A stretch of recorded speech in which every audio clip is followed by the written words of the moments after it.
Hello and welcome everyone to our YouTube channel Help Tax pro.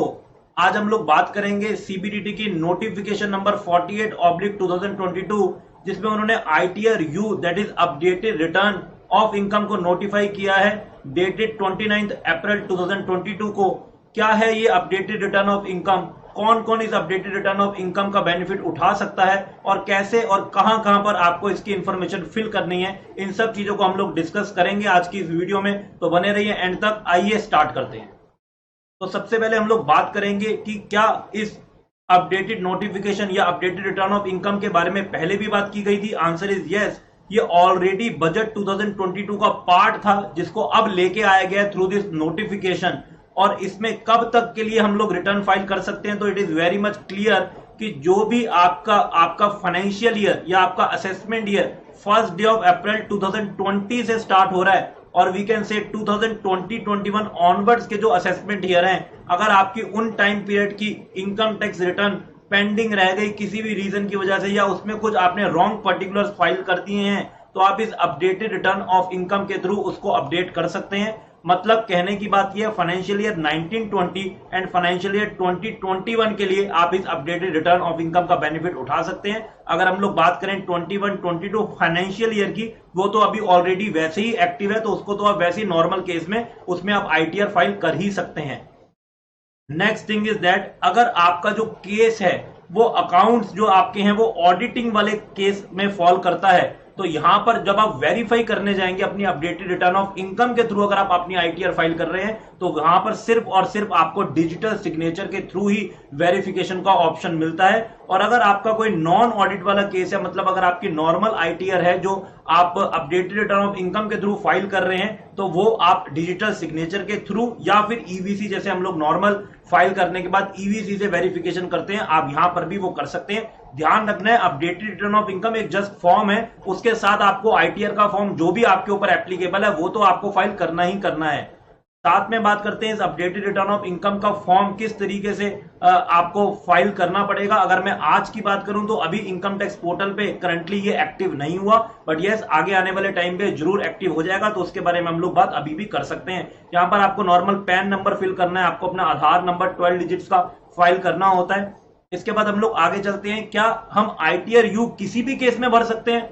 Answer is no, because जब budget के अंदर ITR you की बात हुई थी तभी ये सब चीजें क्लियर हो गई थी कि आईटीआर यू के क्या क्या ऑब्जेक्टिव होंगे। तो ITR you can not be filed in cases of, कौन कौन से केसेस में आप आईटीआर यू फाइल नहीं कर पाएंगे? अगर आपकी नील रिटर्न है, मतलब आपकी जो इनकम है वो maximum income chargeable to tax से कम है, तो आपका ऐसा कुछ टैक्स लाइबिलिटी भी नहीं बनता, तो आपको आईटीआर यू फाइल करने का मौका नहीं मिलेगा। या फिर अगर आप रिटर्न अपनी लॉस की फाइल कर रहे हैं तो उसकी अगर आपने पहले नहीं फाइल करी तो भी आप आईटीआर यू फाइल नहीं कर पाएंगे। या फिर अगर आपका रिफंड जो पहले बनता था आपका उससे एक्चुअल में ज्यादा बनता है ऐसा आपको लगता है, तो आप अपना रिफंड बढ़ाना चाहते हैं, या फिर आप अपना रिफंड पहली बार क्लेम करना चाहते हैं, तो रिफंड के केसेस में भी आप आईटीआर यू का बेनिफिट नहीं उठा पाएंगे। एंड अगर किसी भी तरीके से आपकी टैक्स लाइबिलिटी कम हो रही है तो भी आप आईटीआर यू फाइल नहीं कर पाएंगे।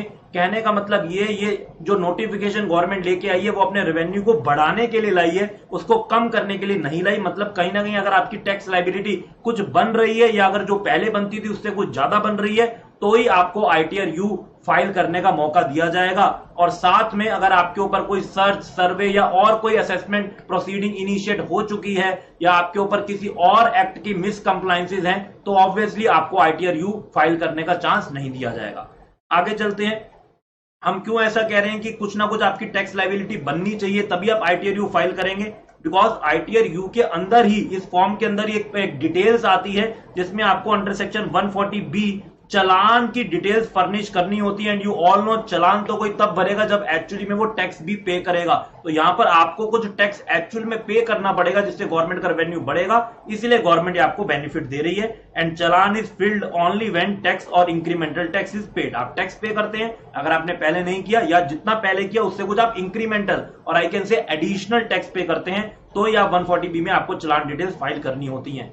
आगे चलते हैं, क्या आपको जो इंक्रीमेंटल टैक्स पे करना है या आपने पहले टैक्स नहीं पे किया अब आईटीआर यू के साथ टैक्स पे करना है, तो क्या आपको बिना किसी पेनल्टी के फाइल करने दिया जाएगा? नो, आपके ऊपर यहां पर एडिशनल टैक्स लाइबिलिटी आती है। अगर आप विद इन 12 मंथ फाइल कर रहे हैं आईटीआर यू, आपको जब आईटीआर फाइल करनी थी आप उसके 12 मंथ्स में फाइल कर रहे हैं, तो 25% ऑफ जितना आपका टैक्स बनता था और साथ में जितना इंटरेस्ट बन चुका है, टैक्स प्लस इंटरेस्ट का, आपको 25% यहां पर पेनल्टी आप कह सकते हैं देनी पड़ेगी। और सिमिलरली अगर वो 12 मंथ से 24 मंथ तक का पीरियड हो चुका है, आप तब फाइल करते हैं, तो वो 25% कितनी बन जाएगी, वो 50% आपके टैक्स और इंटरेस्ट के टोटल का आपको देना पड़ेगा। आगे बात करते हैं कि फॉर्म किस तरीके से आपको फाइल करना है। यहां पर हर एक चीज आपको लिखनी पड़ेगी।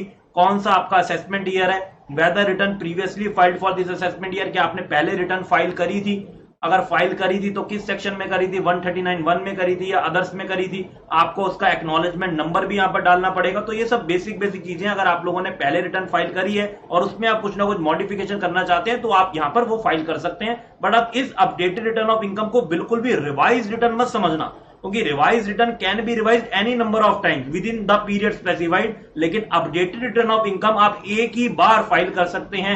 एक असेसमेंट ईयर के लिए आप बार बार फाइल नहीं कर सकते। तो there are certain differences between the updated return of income as well as revise return of income. तो रिवाइज रिटर्न ऑफ इनकम के जो बेनिफिट्स होते हैं, जो प्रिविलेजेस होती हैं, वो आप यहां पर नहीं ले पाएंगे। ओके जी। इसके बाद इन्होंने यहां पर भी क्लियर लिखा हुआ है कि आपको क्या क्या रीजंस है वो बताने पड़ेंगे। Reasons for updating your income, आप अपनी इनकम को वापस से अपडेट कर रहे हैं, उसके पीछे क्या रीजन है।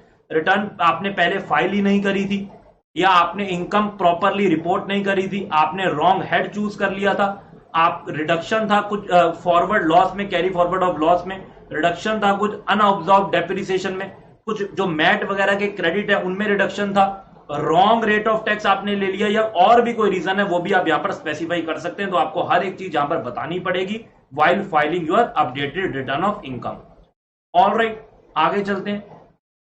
इसके बाद देखो यहां पर इन्होंने भी लिखा हुआ है कि आपको एडिशनल इनकम टैक्स लाइबिलिटी पे करनी पड़ेगी। तो additional income tax liability as the case में भी अगर 12 मंथ्स के विद इन आप फाइल कर रहे हैं तो 25% ऑफ टैक्स प्लस इंटरेस्ट, और अगर आप beyond 12 months and below 24 months अगर आप फाइल कर रहे हैं देन यू हैव टू पे 50% ऑफ टैक्स एंड इंटरेस्ट। तो यहां पर आप जब टैक्स पे करेंगे तो आप उसकी सारी की सारी डिटेल्स डालेंगे, जैसे हम लोग नॉर्मल एक चालान को फिल कर रहे होते हैं, तो चालान की detail, BSR code, date of deposit, serial number, amount वगैरह हम लोग यहां पर उसके बारे में डाल देंगे, जो अपडेटेड रिटर्न में हम यहां पर चीजें डालते हैं। फाइन, आगे चलते हैं। तो एंड में हम लोग वेरिफिकेशन करेंगे। वेरिफिकेशन के लिए मैंने आपको पहले ही बता दिया है, अगर आपका नॉन ऑडिट केस है तो ऑब्वियसली आप इजीली ईवीसी के थ्रू भी वेरीफाई करा सकते हैं, लेकिन अगर आपका ऑडिट का केस है तो सिर्फ और सिर्फ डिजिटल सिग्नेचर से ही ये अपडेटेड रिटर्न ऑफ इनकम आप लोग वेरीफाई कर पाएंगे। आई होप आपको बहुत क्लैरिटी मिली होगी रिगार्डिंग दिस, एंड वीडियो आपके साथ और भी हम लोग बनाते चले जाएंगे। तो please stay with our channel. Till then, goodbye, take care, stay safe and stay blessed.